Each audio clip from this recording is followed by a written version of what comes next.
If you go to McDonald's, anywhere in the world, you will find French fries, or chips, as you call them, and you will find that they're always made from the same potato, the russet Burbank potato.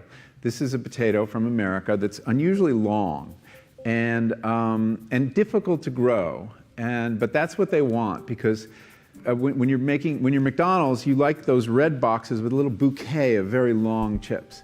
It looks really good. And so they insist that all their potatoes be russet Burbanks, and they further insist that they have no blemishes at all. There's a very common defect of russet Burbank potatoes called net necrosis.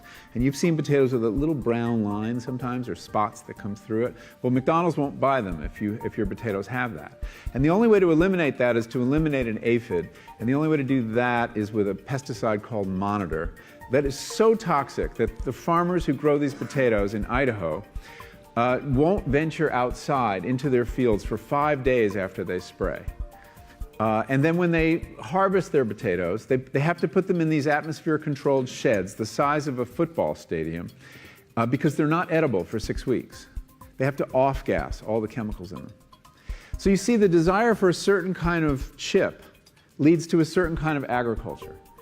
But the other thing on the health side, when I started learning about nutrition, about which, by the way, much less is known than you might think, that the scientific understanding of nutrition is still very primitive. But I learned that what mattered most about one's health was not necessarily the nutrients, good or bad, that you were consuming or staying away from, or even the calorie counts. But what predicted a healthy diet more than anything else is the fact that it was being cooked by a human being and not a corporation. Corporations cook very differently than people do.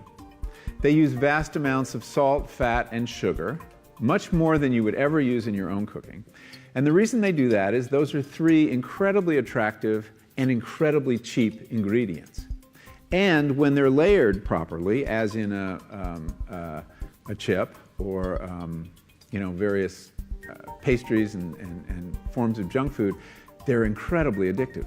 And in fact, people in the industry, they don't talk about addiction in the food industry, even though they traffic in addiction. They talk about craveability. It's the same thing. And snackability is another term they use, which is a lovely word. Anyway, so I came to see that cooking has a huge bearing on our health. And in fact, there's been a lot of research in America that shows that even poor women who cook have healthier diets than wealthy women who don't. So you see, the usual class bias in the quality of diet is overtaken by this fact, this key fact: who's cooking your food?